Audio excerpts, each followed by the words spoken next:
Hello, everybody, and welcome to another episode of the Nick Lugo Show. And boy, do I have one in store for you today. We have Dr. Jim Fallon, who is, well, he's known as a borderline prosocial psychopath, which, well, take with that what you will. And, well, he's a great guy. He's done incredible things, and he's really changed the lives of many, many people. He's been an anatomy and neuroscience professor at the University of California, Irvine School of Medicine for 35 years. He's had a TED Talk that received over 3 million views, and, well, he has pretty much discovered the psychopathic brain. He's done a lot of work on that, and because of his crazy story, he's been able to do incredible work for the Pentagon, as well as the Secretary of State, as well as the Pope, as well as the criminal minds and Hollywood shows that you think, to try to determine what exactly the perfect psychopath looks like on a TV show. So he pretty much has done it all. He pretty much does everything, and, well, he's the guy that you want to hear about when you talk about psychopaths.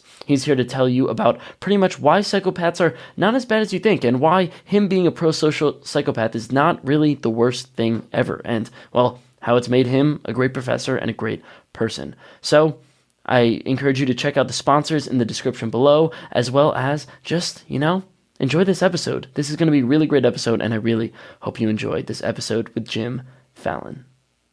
You realize, your life is pretty incredible. Like, your life is really, really crazy. So I guess we'll just start off. Just tell people about your life. How has your life been so much different than everyone else's? And why is your story so crazy? Well, to me, it's not crazy. It's just, you're in your own skin and in your own head. So everything seems sort of normal and regular. Interesting. Nick, I still have my Teamsters card. Okay. I owe about $45,000 in back taxes, if you will. But I grew up doing being a bartender and being a laborer and doing everything a regular guy would do, and I was very active in sports, a lot of contact sports and constantly busy and, in the band and student government. I was one of those pains in the asses. And that was for a reason, as it turns out. It wasn't just being interested in a lot of things, but my parents had a lot to do with directing that. As I found out right before my mother died 2 years ago, she died right before her 102nd birthday. Wow. She started opening up about my childhood and everything. It was very interesting talking to her. So, the last years with her were unbelievable. Wow. My father lived a long time too, but she really opened up, and all the filters were gone. Let it rip. Well, you had a tremendous amount of psychopathy when you were younger, right? You had OCD, you had you were hyperactive, and you had this really, really strong moral belief system. And when I was, and I put it in my book on psychopathy, that when I was probably 14 or something like that, 15, I was named New York State Catholic Boy of the Year. That's how obnoxiously holy I was. But it turns out I had obsessive compulsive disorder clinically, from the time I was about 8 or 9. And it slowly, it's never gone completely away, but it really, really subsided when I was about 18 or 19. But all through my early teens, before my teens, or early teens and mid-teens, I really had a type of OCD called it's hyper-religiosity. And so I had a real thing about being perfect. It wasn't so much spiritual at all or religious. It was an obsession with perfection. And so I was brought up Catholic. And when I would go to confession, the priest would always say, Jim, these are not sins. Of course, they knew who we were. It was supposed to be secret, right? But they know who all the kids were. Yeah. And I used to, my mortal sins, going to hell, mortal sins were, I didn't pay enough time this past week to the right side of my universe. I spent too much time on the left side. That's very OCD. Oh, man. Yeah, it was all this kind of thing. So I never had any regular sins. You say, I had sins against the symmetry of the universe. Now, this is, that's how kind of crazy I was, but I knew they were crazy. It's not like I had OCD PD. I didn't have obsessive compulsive personality disorder. The personality disorder on any disorder means that you think it's okay. So there are people who think these crazy thoughts and compulsions are okay. It's just like psychopaths think their behavior is okay. Whereas a sociopath part of it, they know what they're doing is really morally wrong. And so, but for the OCD, and my mother used to tell me, she says, I'd watch you walk to school or walk to the bus, and you would have like 50 yards of clean lawns and street, as you walk, you pick up everything. And I was like a vacuum cleaner to keep everything clean and neat. And so, but as the crazy part of it went away slowly, not completely, but enough, it wasn't bothering me. As that went away, I've been able to use the urge for completion and to get things done to advantage of my job. So it's really helped me in my career because I get things done. And it's part of it. The OCD is you get something on your plate, you write it down, you get it done. You have to get it done, no matter how mine is. So I have all these books of notes on day to day as a professor, everything I did, everything, all the calls, everything written out on a ledger, and when check it off so that make sure that I got everything done. I think it really helped me in success in my career. It's really interesting because for people, yes. So you are what is it called? A functioning psychopath, a social. Well, I'm not. After all the analyses I've had done, with psychoanalysis and psychiatric analysis, not just the biological markers, because I have all the genetics of a real, somebody with these traits of psychopathy full on, and also the brain imaging patterns. My connectomes in my brain are very psychopathic looking. So the biology is there, and I also have traits, but I when it comes down to it, I'm not a categorical psychopath. I don't quite get there.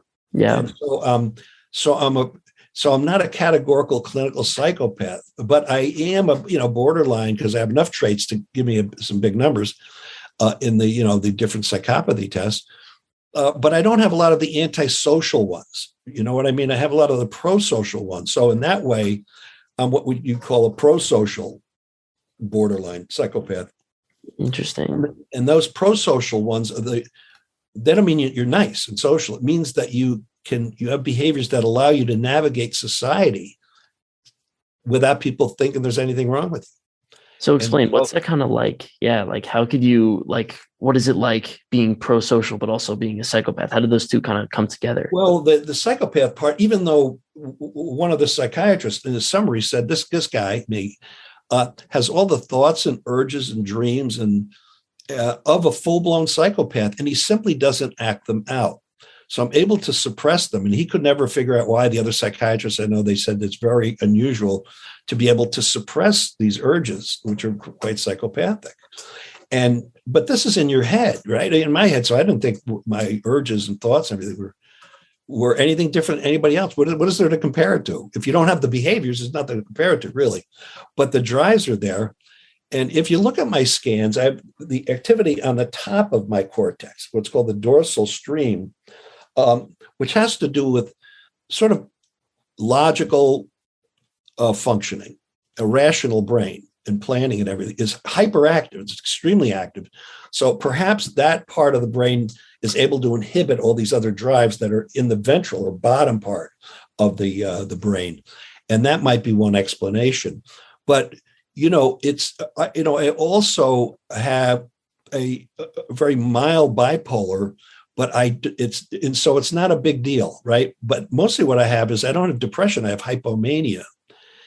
Mania is a psychopathology, because it's a psychiatric break. You get psychotic, and with mania, that's the person who everything's going along fine. All of a sudden, they get really spontaneously hyperactive. They fly to Vegas, buy 20 cars.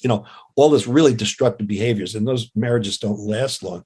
Whereas hypomania is, you'll notice when I'm talking, unless you stop, I'm going to keep rambling.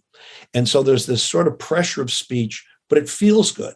So when I'm talking, it feels good. And when I'm doing things and acting in the world, it feels very active and fulfilling and pleasurable. So I'm actually getting a buzz out of it.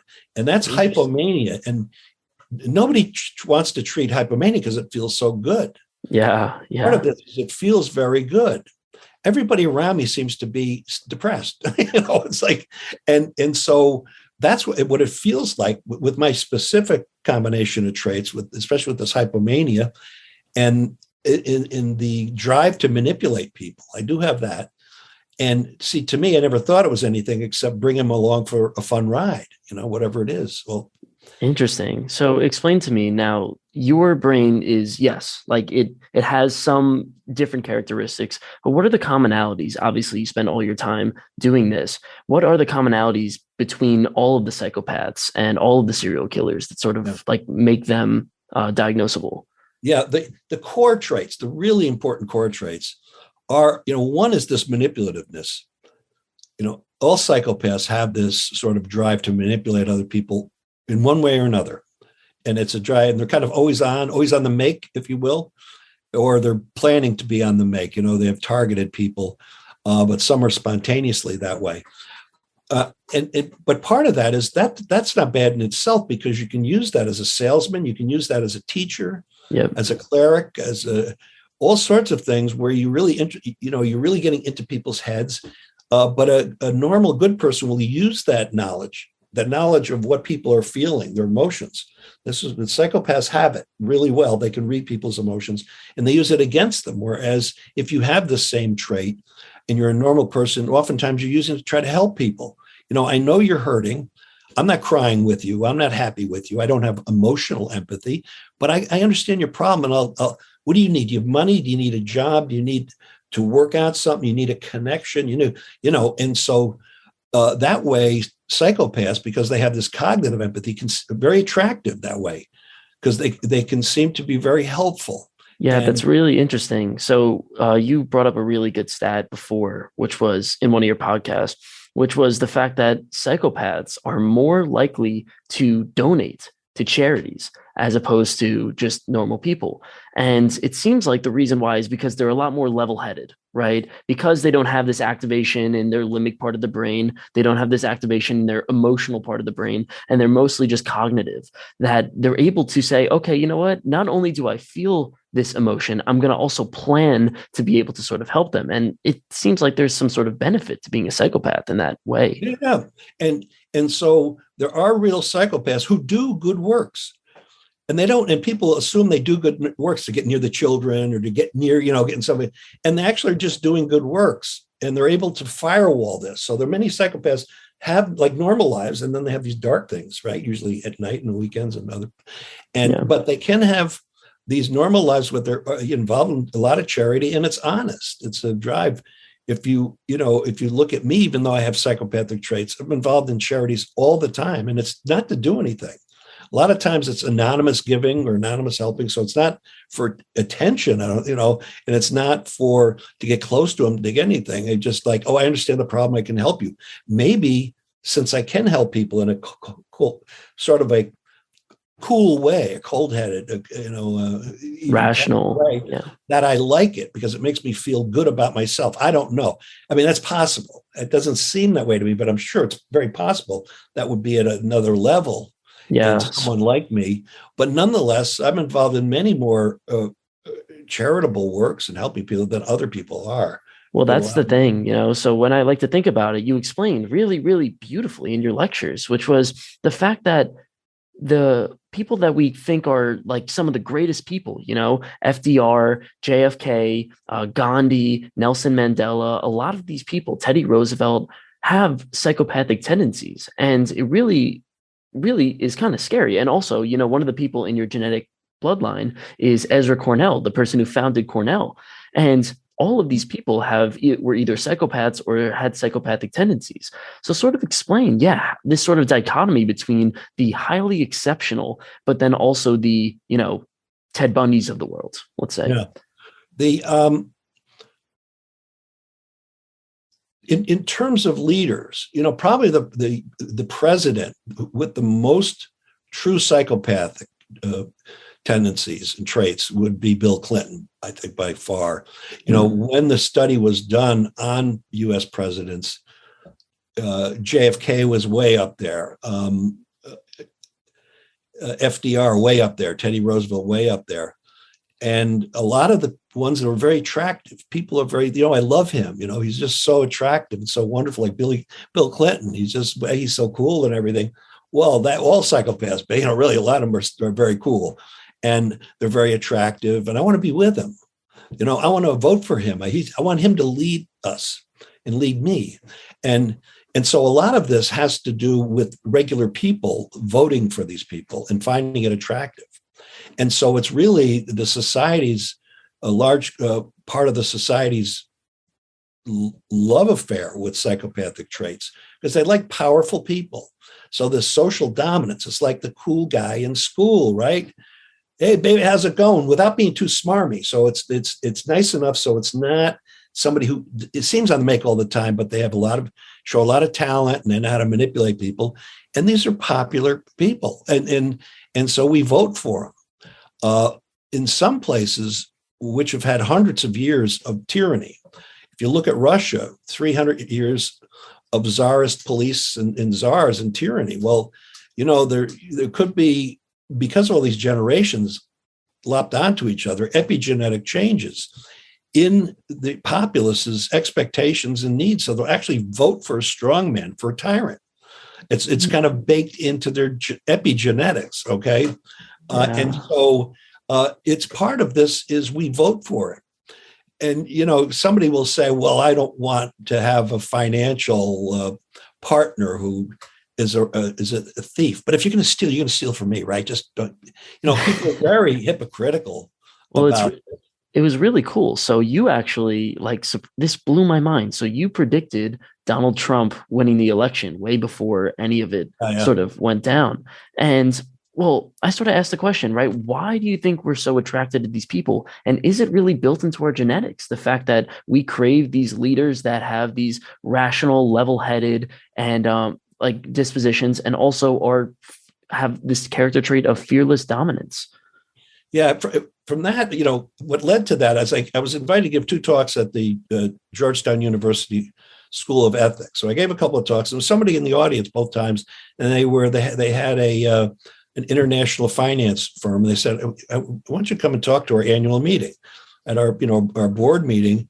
And the next one will be in Aspen." So I went and gave a talk, and it was the board meeting, and the chairman of the board was a U.S. senator, Democratic senator, who was the chairman of the board. And I gave this talk, and I asked him, what do you want me to talk about? I said, well, how about the sort of personality traits and the genetics of leadership and politics, what it means. So I went through and studied for a couple of months the behavioral traits and personality traits of all of the candidates at that time.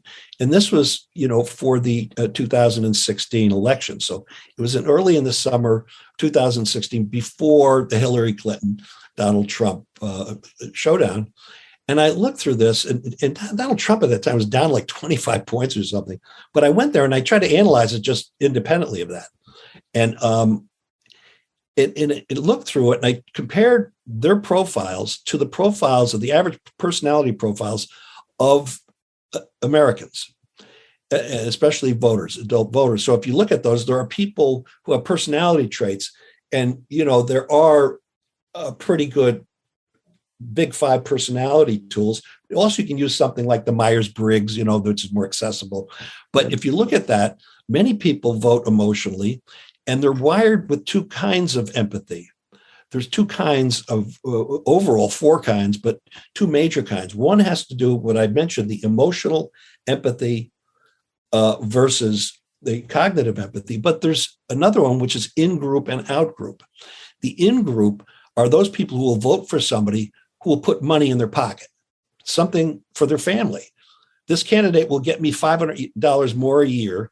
I'm going to vote for him.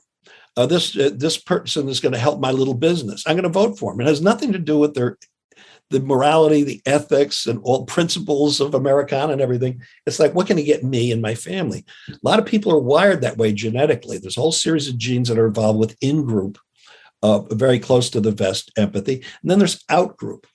And the out-group is like you're interested in the nation or the world. There are some honest Marxists and Greens who actually not for political reasons per se, but want to save the world. Yeah. And a lot of them are, of course, they are not married. They don't have kids, so they don't even get that far. There's no conflict. There's a lot of Marxists don't even have children, or very few. And so there's no conflict of self and family versus outgroup. And so, and if you look at that, there's a certain percentage of each of these that you put on distribution. When I match these distributions of different kinds of empathy and personality types, I came to the conclusion. I said, Trump's going to get elected. And I came to the conclusion, I gave him the reasons why at this board meeting of all these international finance people and this U.S. senator. And they're going, "What, you got to be kidding me. It's crazy." I said, I'm just doing analysis. And in fact, I didn't vote for Trump either time, but nonetheless, you just look at it, if people, whenever you hear some scientist or journalist say, do you have passion for it? I run the other direction. Passion is the enemy of truth, right? And he says, "Well, I got into this because I'm passionate about it." That's when you know it's bullshit. Bullshit's coming, because they have to have some personal, emotional reason to be interested in this thing, right?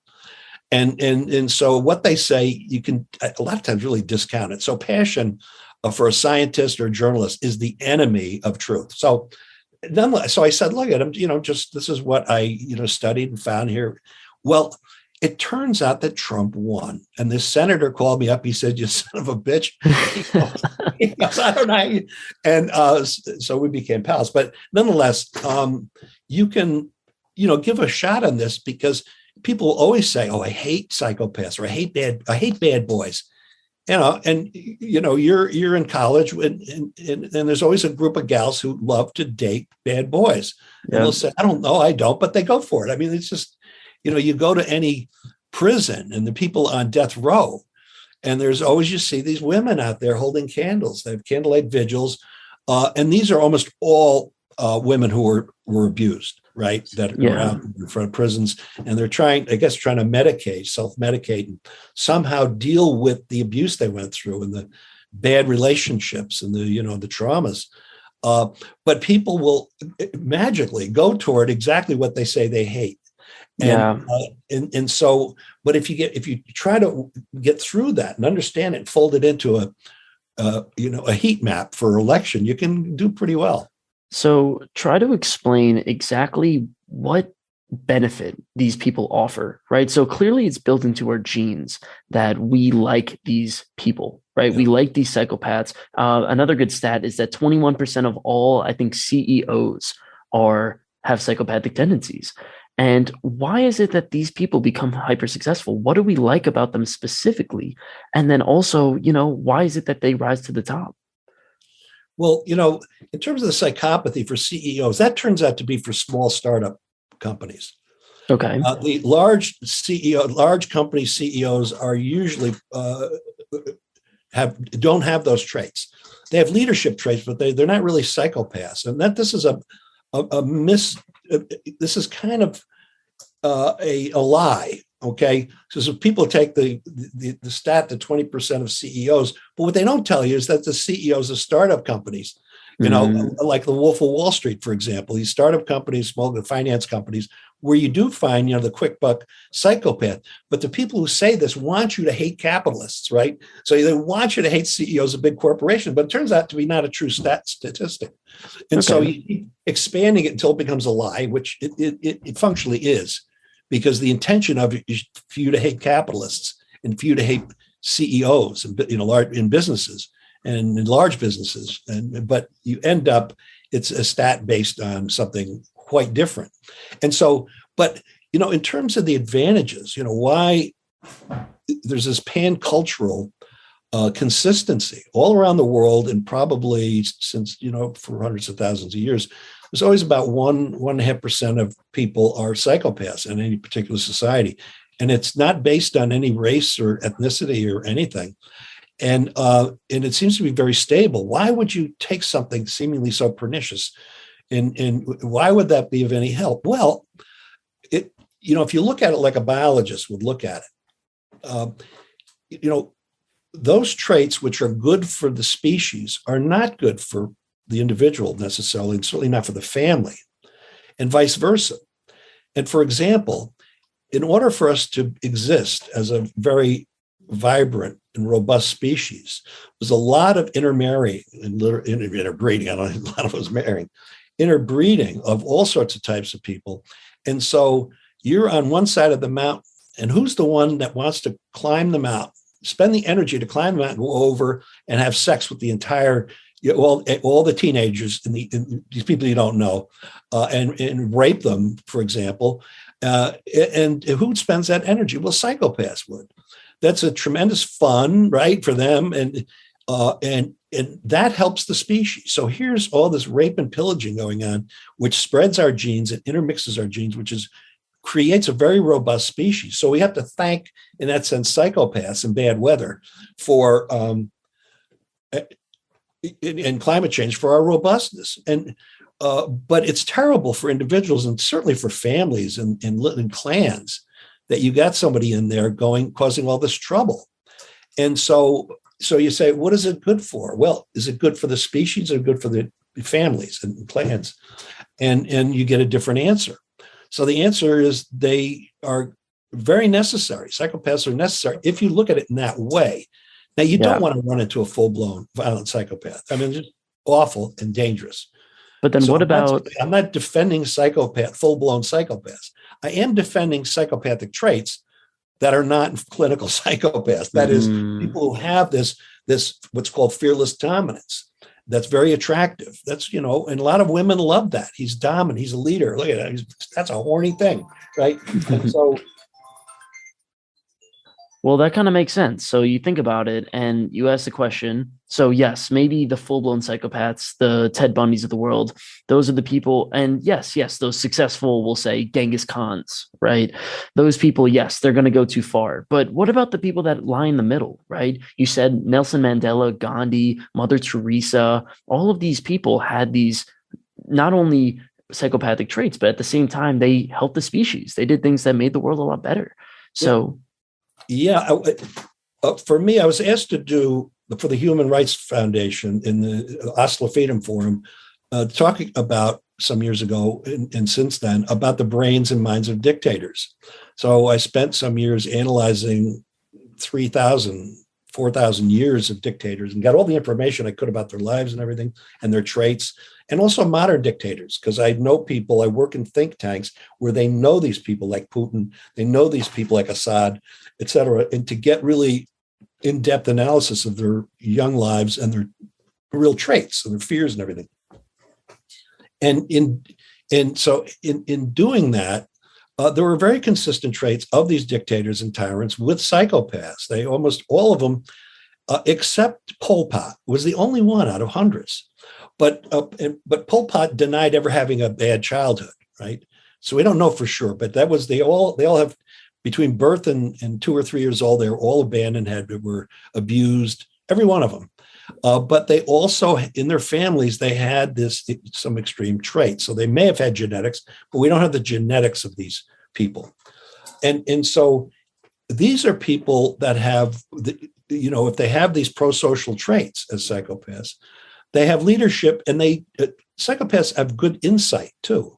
They're not clouded by emotion, right? A lot of people, their judgment is clouded by emotion, and psychopaths, they're not clouded by this. So they get right to the nub of it. And so they almost eerily accurate, and they gamble well too. So they tend to make the correct choices under pressure, because in fact, the pressure doesn't get to them. And so they seem to be amazingly resistant to being ambushed. We know, I work with the military, that the last people to get shot or to be ambushed in small groups, for example, it turns out the number one protected group were LA gang leaders. They almost never got killed because they could smell a rat coming, right? And so they suppress emotion, so everything's quite clear rationally to them. And so this is a good thing to have in a leader. You don't want a leader who's touchy-feely, well, I like him and I'm upset and everything. And you don't want that. You want some cold, calculated person.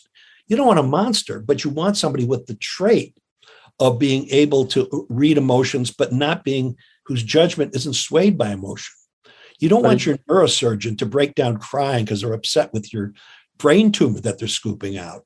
You don't want it in leaders. So you want this cold calculated thing. Well, that cold calculated thing is a part of the psychopathic. Got it. So explain to me now. So for the dictators, right? It seems like for the goal of the dictators, therefore, right? This is how many dictators did you have in your study? Well, you see in back of me, there's 1, 2, 3, 4, 5 different filled bookshelves. Those are all dictators Wow. studies. So, and some are multiple. So, the hundreds. Well, it seems like the goal of these dictators is to show off their level-headedness, right? So show off their leadership and show off that they are going to be level-headed. And one of the things that sort of correlates with that, and I want to see if you agree or disagree, is times of crisis.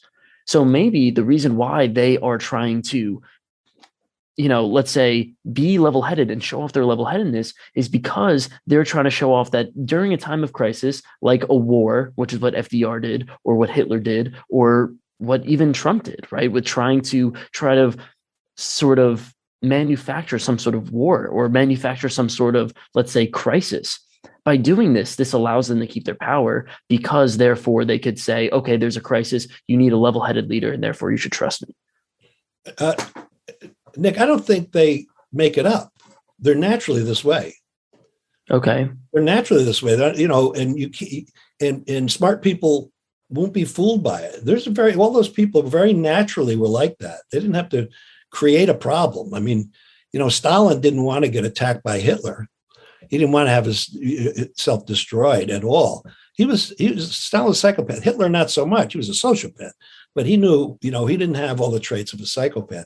But people who can make decisions under fire, they're not so much doing it because, look, I'm going to create this problem so I can prove that I'm worthy of being a leader and a dictator.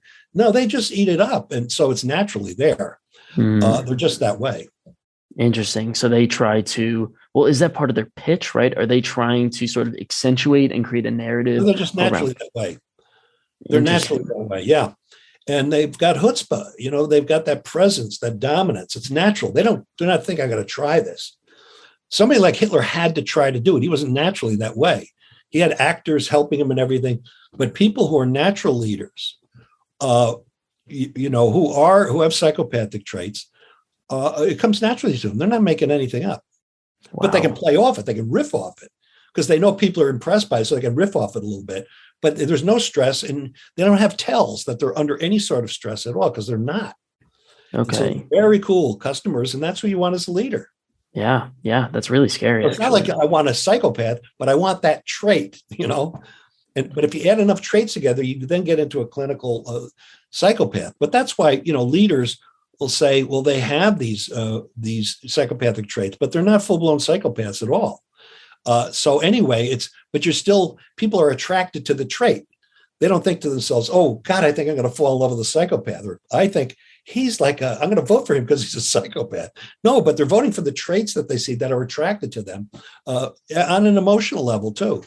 But also on a cognitive level, there's somebody who is going to give us a prosperous country and who's going to scare away bad guys. So we won't have any wars. So you see, the way you said it, you're thinking like a normal person. You're saying, well, they must be doing this because they're trying to prove to people that they're doing it, as opposed to they're completely naturally there, and therefore they tend to get asked to be leaders. And it goes on and on until they get older. With me, I was always asked to be leadership, starting when I was in 4th grade. Whenever there's a leadership role, all through high school, college, and I wouldn't ask for it. They'd always say, "Could you be the leader? Could you be the head of the faculty? Could you be the head of this, the head of this committee, this fundraising?" I never asked for those things, never, and neither do those guys and gals that have it. They're asked to do this stuff because people can see the traits as being honest. They're honest traits. Interesting. So how could we sort of determine the difference between these people, right? The people that are full-blown psychopaths or the people that are just have psychopathic traits?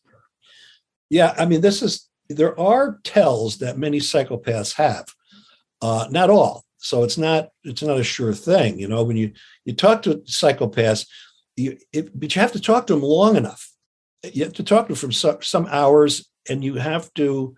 It's always good if you have a few drinks in them, loosen up a little bit, and because straight away over in a period of an hour, you're not going to be able to tell, especially it's somebody who's, is really already in a leadership role where they've been able to con people many times, very smart people. And so, but the average person, like in an office or something, they will, a psychopath, an active, real full-blown psychopath will start grooming people in the office. Maybe a guy will be looking at 4 women over the period of weeks and months and years, grooming them to get to their heads, to get in their pants, to get their. I'm not saying, is there any pathological about trying to have sex with somebody? No, but planning it and having plans for 4 different women and putting them in situations and reading their mind and try to get to what's bothering him. Aha, she hates her father. I can riff off of that. See? Oh, she hates like country club guys. So I got to be like a regular guy, working guy, not a country club guy. And so that sort of planning is then you're getting to more psychopathy. And then when you're actually going to do something that is very bad for them. Okay. And so with those people that you'd find, they start talking to you in a way after a while that you feel funny around them. Most people can sense this. They get a little too close to you. They start talking about their organ systems too much, right? Their organ systems. Yeah, they talk about their viscera, their guts, their sex organs, their guts. They just tend to get very unnervingly frank about gastrointestinal, genitourinary organ system. Not all of them, but they start talking away. It gives you a little bit of the creeps. Like, why is this sort of purient talk? Because he's probing and prodding you for your reactions to each of these. So as you get more and more, they're going to probe more and more deeply to evoke emotional responses, to see where your triggers are and your weaknesses are. So they'll start doing that, and they get too close to you too. They'll start. And the way they'll talk about causality of events, causality of behavioral events. It's like, a typical thing is that when a psychopath kills somebody with a gun, they separate themselves out. You see, it was the gun, the bullet in the gun killed the person. And the bullet came out of this gun, and the gun was there, and the gun that all did that. So this externalization and depersonalization of blame, they don't actually connect themselves that they're the one that pulled the trigger. And they're like this for many of the things that they do with people. It's like, well, you want to go out with me, but I heard you did something to my girlfriend. No. And they'll externalize blame all the time to something that happened that is caused by that person or by some event not tied to them. And that sort of externalization of blame for the simplest to more complicated things, even to the point of a murder or a rape, they'll talk like that. Not initially, right? They groom you. Okay, so explain sort of how this happens, right? So you look at a psychopath, and the reason why is because they don't really have a solid connection with the emotional part of their brain, right? So explain sort of, like the brain of a psychopath and what the difference is between, like their limbic system, their emotional systems, and their cognitive systems, and how that brain sort of works. Well, the simplest way to put it is the top half of the brain is working fine, and the bottom half of the brain is not working so fine. The base of the brain, the cortical limbic and limbic system, which starts, you can start anywhere. It makes a big circle. The cortical limbic system makes a big circle. And so if you start with the piece of the frontal cortex, prefrontal cortex, above your eyes, above your orbits, that's called orbital cortex. And then you continue on toward the midline of your brain, and that connects with the ventromedial prefrontal cortex. And then that connects with this big C-shaped structure called the cingulate cortex. And that continues into your temporal lobe, which is right under where your temple is, in the side of your head. And it goes into the hippocampal area. And then it continues on to the amygdala. And then it completes this big C-shaped structure in your prefrontal cortex, all the way your parietal and down your temporal lobe. Then it connects back up with the frontal cortex through the anterior insula, which is one of the center areas for determining empathy, the type of empathy you have, but also the sense of your guts, gut feelings, et cetera. That's an interior insula type of thing. So this is the area of the brain called the limbic system. I just mentioned the cortical limbic part, the cortical part. There are subcortical areas connected with these that are part of the limbic system. And then in those areas of the brain in psychopaths are strangely turned off when they should be on. So in normal people, if you sit somebody down in a brain scanner, a functional brain scanner, for an fMRI or for a PET scan, for example, and you show them pictures of awful things, school buses blowing up, people having their necks cut open, really violent things, things that make the average person recoil. Then those areas turn on. There's certain specific areas that turn on in normal people that don't turn on at all. It's, you can show these things to a psychopath. Well, the worst pictures and worst movies imaginable that cause recoil and not just disgust, but real angst and fear, like murder and, babies and puppy dogs. That causes a deep emotional response. But if you show it to psychopath, it's like showing them a rose or an old Chevy. It doesn't matter, it's like there's no response. So it's it's a lack of response to these normally emotionally very rich negative emotion triggers. And that's how you can see it in a brain scan. Well, they don't turn on in an appropriate way in a psychopath. So they don't get the message to begin with. So to them, those things are not immoral. They don't understand morality. What are you talking about? They don't understand. They have their own morality, but it's not yours. And so you'd say, well, you killed that person. Well, yeah, but it's not really. It's like a parking ticket to them. Yeah, I guess it's not so great and everything, but it's not too bad. Probably deserved it. And so they will. If you think like a normal person, you're not going to get it with the whole psychopath thing because they think it's like really like a parking ticket. So, but it never registers. It never registers to begin with. So in that way, they're honest about it. They're not trying to be that way. It's just never developed early on in their life. So explain to me sort of, does that mean that is it valid to say that they don't feel emotion, or is that they don't feel this sort of negative, immoral disgust emotion? Well, they feel emotion. They don't want to go to jail. They don't want to die. Mm-hmm. They'll have that. And they can have some emotional connection to things. Okay. That's Chevy. They can have but it's not like any normal person would around the world would think. It's not a normal sort of a connection or emotional response. But they do have fears, but not the same fears that many people would have. Some would be the same.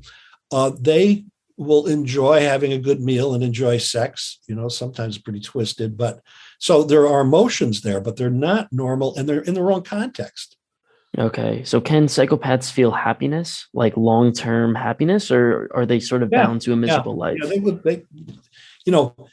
part of the definition of these personality disorders, especially what are called cluster B personality disorders, about 10 of them, like psychopathy, narcissistic personality disorder, histrionic personality disorder. And part of it is it's supposed to make your life miserable, but there are a fair number of psychopaths. It makes their life inconvenient, but not necessarily unhappy. Okay. See, it's inconvenient, some of these things to them. But to say unhappiness is putting happiness in some sort of in a light that a normal person would feel, and that's not there. But that doesn't mean they don't have emotion and they don't have happiness. Okay, makes sense. So next question is just the fact that, well, it seems like we could sort of develop these psychopathic personality traits. One of my mentors, I watch him online, goes by the name of Jordan Peterson, and he basically says all the time that you should turn yourself into a monster. You should turn yourself into something like a psychopath. And the reason why is because then you start to understand the world a little bit better, right? Only a psychopath understands another psychopath. And of course, you shouldn't become a full-blown psychopath, but you should become a Nelson Mandela, Teddy Roosevelt, all of these incredible people, and you should develop some of these traits.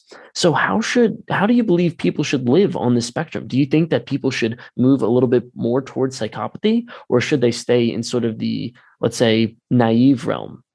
Can I tell you what I told my mother? Sure. Yeah. So she's a good little Sicilian Catholic girl, never did anything illegal or immoral in her life, as far as none of us can tell. I'm a very good person. I mean, and something happened in our family somebody in our family that was awful. And so about 10 years ago, 8 years ago, I was talking to my mother and I said, Mom, I said, you want to kill this person? I said, I know people who can kill this person.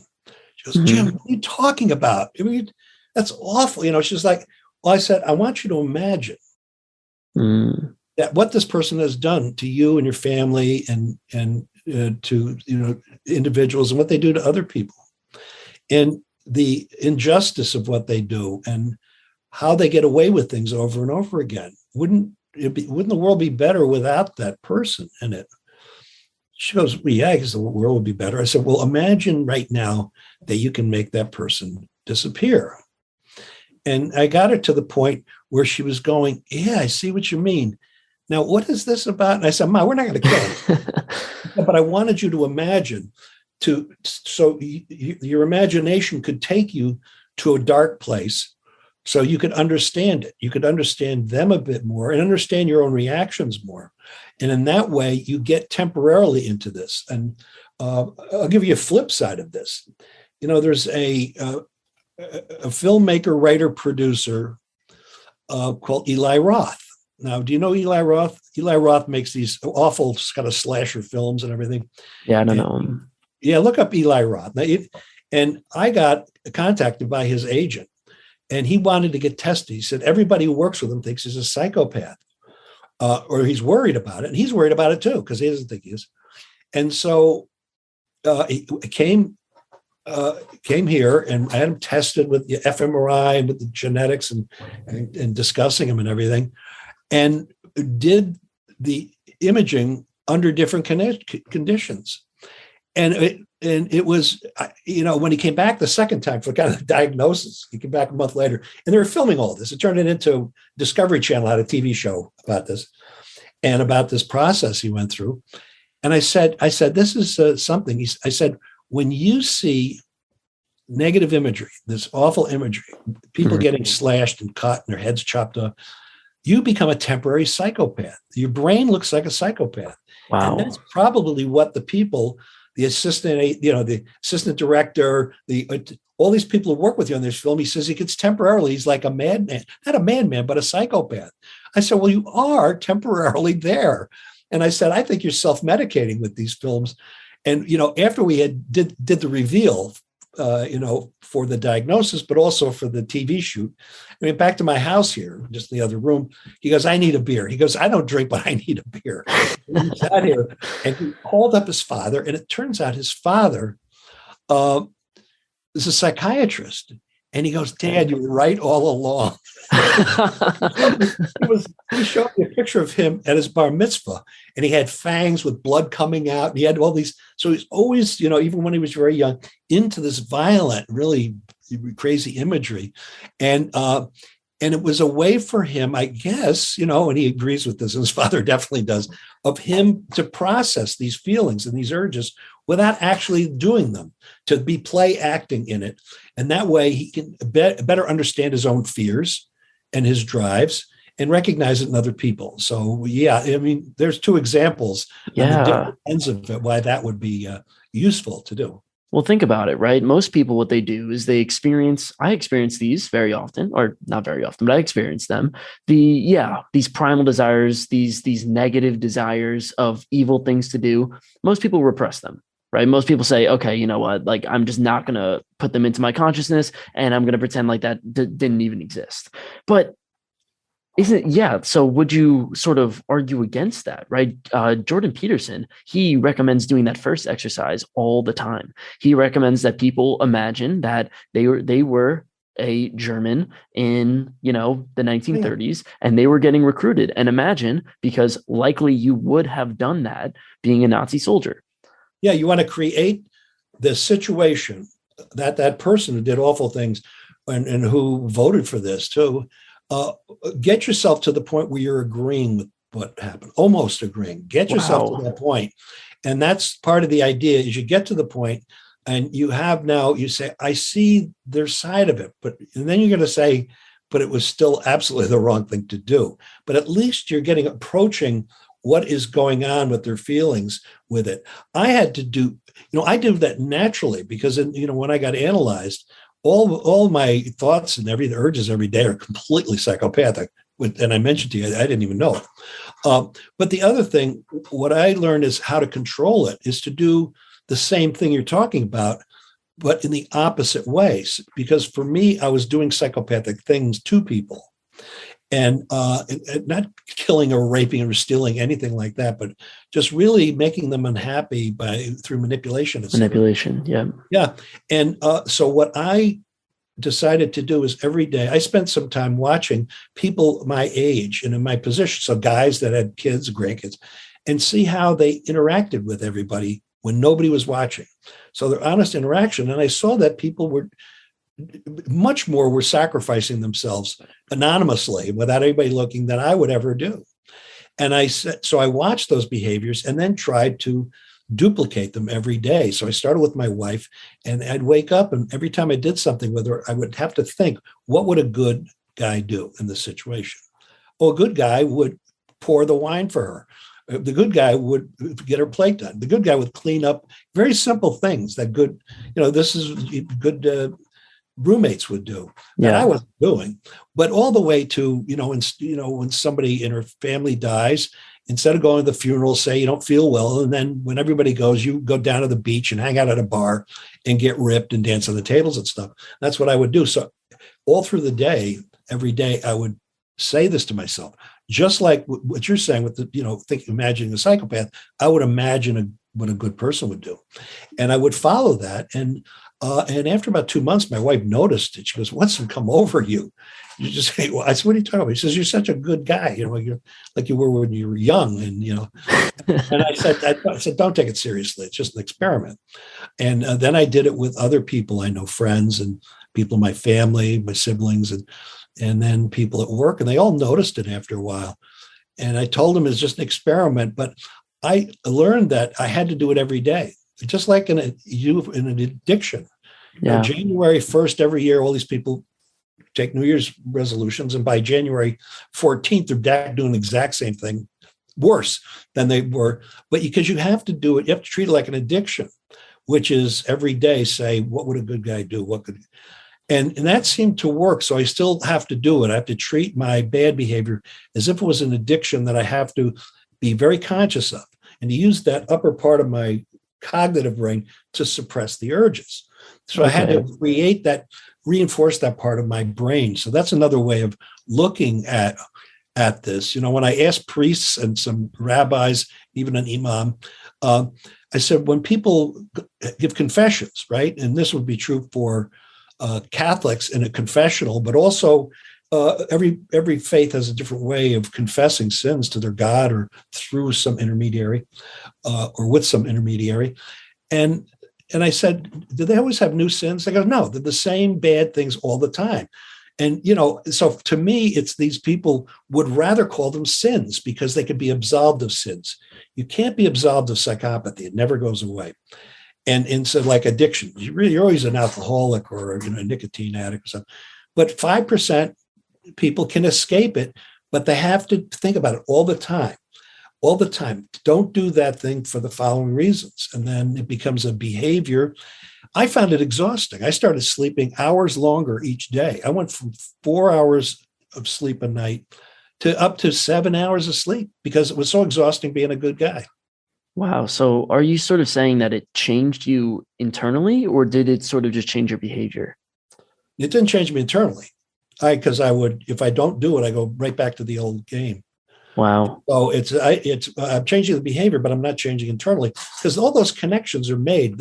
Those connections have been myelinated. The business about the brain being plastic is an old, French humanist enlightenment idea that genes don't matter, and it's all the environment, it's society, that church that matters, your parents, that determines behavior.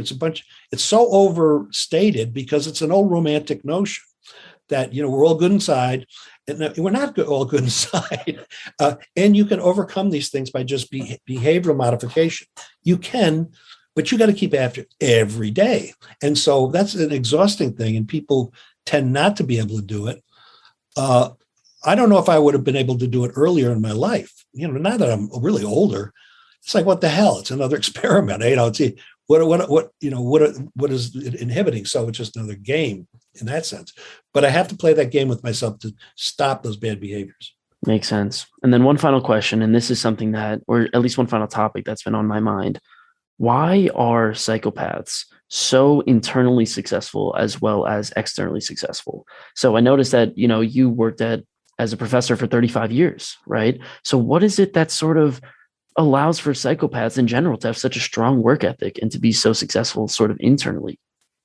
My first science experiment at college, it was in 1968. So I went right into, I went to Rensselaer Polytechnic Institute after college, and then I've actually been doing experiments, scientific experiments, since 68, 78, 88, 98, 08, 18, 53, 52 years.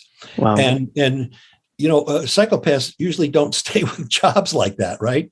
And they don't, my first date was with a 12-year-old, and we were both 12. Yeah. She's in the other room. She's still my girlfriend, and this is very odd for somebody who's a real psychopath. And in fact, I'm not a clinical psychopath. But I'm very close. I have enough traits, but I can control it usually, but I have to think about controlling it. But there's no conflict in me. It's wonderful. I really like myself, even though I've done things that have hurt people. There isn't that conflict. So you say what the internal feeling is the internal feeling is I have the greatest time. I say, what a great life this is. And so it's not that I'm proud of the things that I've done. There's just, these are the good things are gifts, genetically, for better or worse. Some of my genes are not so great, but they've really helped me in every way. It's just how you look at them. It's how you look at these faults and these genetic abnormalities, but also especially the family I grew up in. I was, in that sense, even though my genes are really funky, my whole family, extended family, is very supportive and loving. And of course, I owe that to them, not to myself. But it's not like, I feel bad about myself. And most psychopaths don't. They feel great about themselves and are happy. So we like to think that many psychopaths are unhappy. And it's not true, even though it's inconvenient, especially when they get caught, So I'm not speaking for the full-blown, there are very few of the full-blown psychopaths that do awful things. You don't want to be anywhere near these people, ever. And a lot of them are unhappy. But the people with the traits, which is most people you run into, would be borderline. Maybe with these personality disorders, especially psychopathy, narcissistic personality disorder, it's really obnoxious. Histrionic is obnoxious. Hedonistic, a lot of them are, but with the psychopathy, there are these traits that people do like, and that are rewarding. And since psychopaths, if they keep out of trouble, that is criminal trouble, can be very happy and very happy with themselves. So, I would reject the notion of internal unhappiness among psychopaths, at least the ones that are not full blown, 30 and above. And then also just the fact that, like your cousin was Ezra Cornell, right? Like, why is it that, and I'm assuming because he founded Cornell, that he was a very, very hardworking, successful person. So why is it that, like, there's you and him, these hardworking, successful people? Do you think that your psychopathy, or your warrior gene, as you would say, contributes to your work ethic? Oh, sure. I think the level of narcissism, that I have to do well. I know there's no others. I have to do well, Mm-hmm. and that I have to win everything. I mean, these are obnoxious traits, but they've certainly helped me succeed. And they help to people like Ezra Cornell. But there are, on the other part in our family, since we have all these murders in our family, I mean, it's just quite amazing how many bad actors. We have an equal number of very holy people who did all these great works, who were nuns and priests and ministers, who were, great patriots. Our family goes back to, the 1750s, 1740s in the United States. And you got all these people, eight different direct grandfathers and grandmothers on the Mayflower. These are people from the beginning that were willing to take chances, right? Yeah. Based on principle and to save their asses too. And we've got so many lines on my father's side from the Mayflower and from these people who have fought in the Revolutionary War, the Civil War, all these wars. So we got a lot of, my father and his three brothers and my uncles all fought in World War II, and they were not murderers at all. So all these people were fairly heroic and also very almost holy people.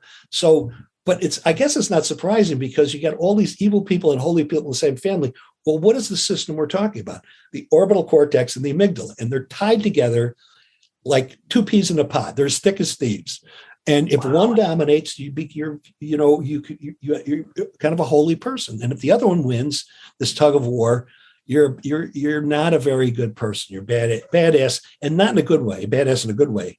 And so, in the same family, we have these very strong, positive, almost spiritual, holy traits. In this same family lines, the opposite, really badass. Wow. So you know what that reminds me of? So I don't know if you ever read Harry Potter. No. But in Harry Potter, this is something that really, really blows my mind. And you just tell me if this resonates at all. But the thing about Harry Potter is that there's Harry Potter, who's the ultimate good, and then there's Voldemort, who's the ultimate bad, right? Very simply. Voldemort's very similar to like Hitler, psychopath, right? Feels no emotion. And Harry Potter's the nun, Ezra Cornell type of person. The big realization that Harry realizes, I think around fourth book, sorry for the spoilers, is that he has the potential to be Voldemort. Him and Voldemort are almost the same. Their wand is made of the same, whatever, and all of these things. And tell me if that resonates with you, right? Completely. Wow. The question of whether you have the energy, the drive, the will to win, the will to dominate, and you can use that for very good things or very bad things. But that package that you're handed can be used in either way. And, to people like that, they think everybody else is asleep. It's not that they're good or bad. They don't do anything. They just are asleep. So then explain to me then, and this is a little bit deeper, but why would Harry Potter be the most popular children's book of all time? Right? Like, are we all psychopaths? The whole thing of good and evil have always been attractive to children, all the way up to a 102-year-old mother like I have. It's a fascinating thing. You're interested in. You're scared of it. It's very scary. And one of the things is one of the research projects that my group is working on is the genetics and different brain structures through human evolution or hominid evolution. So right now we're looking at the soprano skull, which is 450,000 years old, is one of the key missing links to Homo sapien. We look at Neolithics, Upper Paleolithics, Lower Paleolithics, modern man. So we compare the genetics to, if we can get the genes of these whole line, and try to impute, to try to guess what their lives were about and what changes, what dramatic changes occur. When did human-like animals, when did they first realize that there's infinity, right? And so you say, well, the prefrontal cortex has catechol methyl transformation as BDNF, and the temporal lobe, and you have different alleles, and one codes for long memory and long spatial understanding. So the first hominid group sitting there has this one mutation, this what's called the MET valve, methionine valine mutation that sticks. And this changes the length of time you perceive things. And the distance, well, how does that distance correlate with drone warfare? Spear tools for killing. And how does that distance killing, that distance knowledge, but also that one understanding that time keeps going on because they can't see the end of time. Well, that moment is the moment when you have warfare that's really dangerous. The killing becomes dangerous, but also you start to become spiritual because you don't understand how this time can be infinite. So what do you have to? You have to develop a religion. You have to have a means of dealing with this because it's scary, this realization. And this is, you're in the garden of good and evil here. And once we entered that garden, if you look at the metaphor of the garden in the tree of knowledge, well, to me, to a biologist or a neuroscientist, to say the tree of knowledge is the COMT in a couple of other mutations, when all of a sudden time stretched to infinity and we realized that we're infinite. And it's scary. So how do we deal with it? And so that leads to both good and evil. So we have a heaven and a hell, very good, we have very bad. We can kill better, but we have deeper sense of our emotions. And so these go hand in hand. And we have areas of the brain that fight each other for dominance in who you are. And that's the amygdala and the ventromedial orbital cortex. And in that, there's always that conflict there. And so you're either in the game or you're not in the game. So if in all good and evil, those stories where there's this great, powerful young person discovering that they have this power, but it's also they're tempted toward the evil. Well, this is the story this is midnight in the garden of good and evil. It's the creation story. And so it's a natural thing that once you start getting more and more insight, you become scared. And you have to develop mechanisms of, religion and all sorts of things. And you want to get close to the dark side too. At the same time, you're embracing this positive soul-saving side. And they go hand in hand. Wow. So, when you say dark side, right, it's the same idea in Star Wars, right? Luke realizes, I am your father. He realizes that gene of evil lies within him. And that's crazy because you think about it and, what are they really thinking? And this is supporting your point. They're really thinking, Harry Potter and Luke Skywalker at the same time, they're thinking, I have potential. I can see infinity. I can see into the future. And one of my potential futures is being Darth Vader. One of my potential futures is being Voldemort. And wow.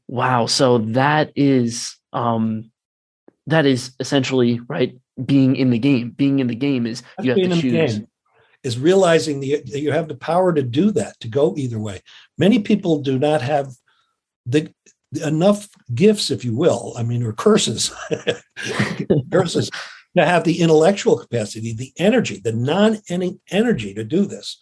You say, I could be that. And they said, no, you can't. You can't stay up 7 days in a row and perform on the seventh day like you did in the first. No, you don't have that. And you can't keep going on year after year. You don't have the memory for this. You don't have the toughness for it. You don't have the resilience emotionally.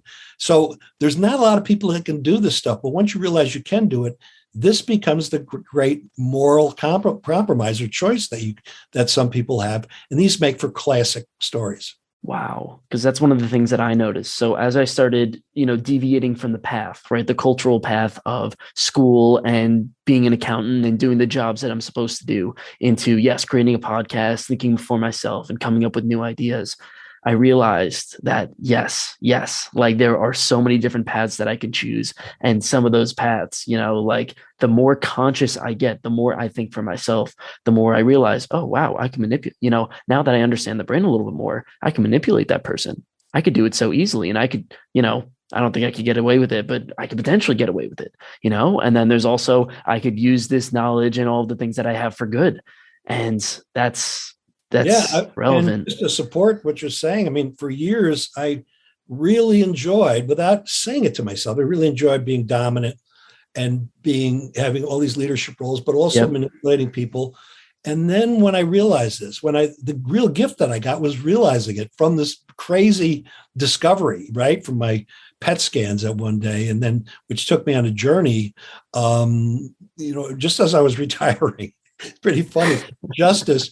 But then I found out that saying to yourself that you can choose to do as many good things as you can, that was much more freeing than any of the other stuff, certainly. Yep.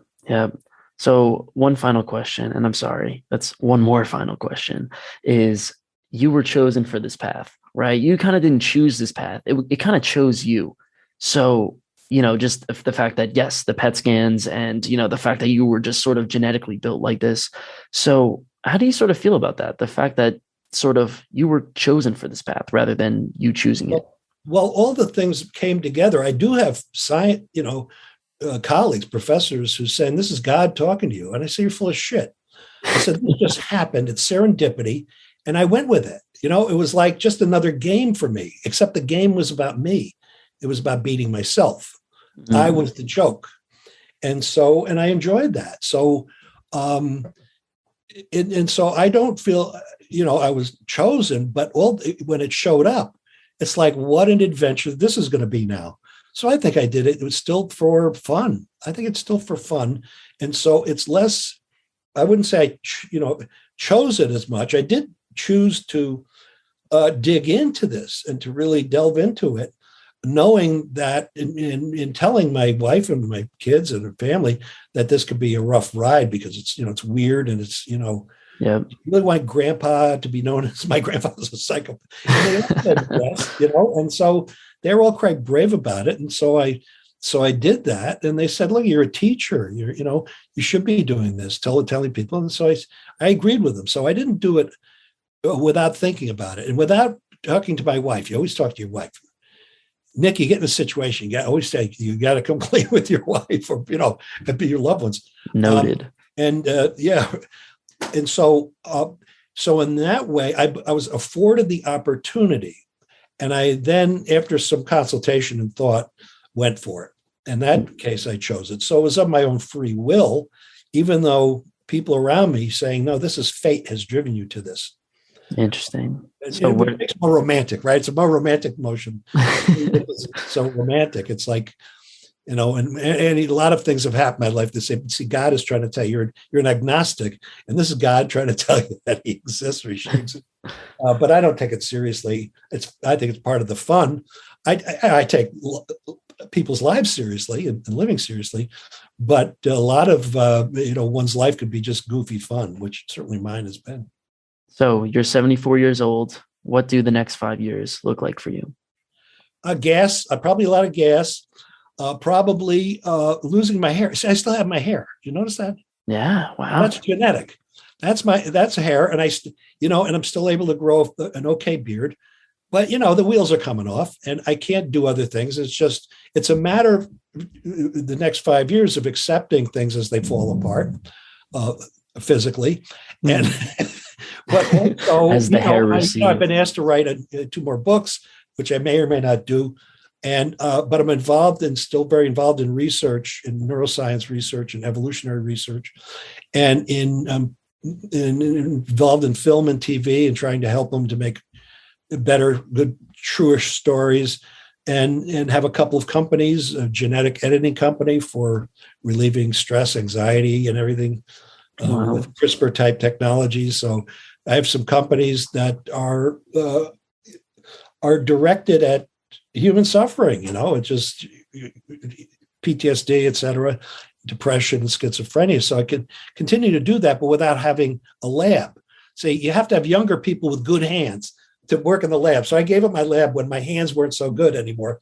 And and so was able to move on, but continue to do it, which is why being an academic in something like neuroscience is so rewarding because it never has to stop. I love that. You'll be in that game too at the same time as the life game. Well, Dr. Fallon, thank you for this incredible conversation. I really appreciate it. Hey, Nick, great questions. You really came prepared, or maybe you're just naturally really smart. I can't. Okay. I hope to talk to you again sometime, Nick. Thank you for listening to this episode of the Nick Lugo Show with Dr. Jim Fallon. To support this podcast, make sure to give me a 5-star review on Apple Podcasts or to subscribe to my YouTube channel. These things help more than you know. And to end off this, I will give you a quote by Mark Twain. Whenever you find yourself on the side of the majority, it's time to pause and reflect. Thank you for listening, and I hope to see you again. Take care.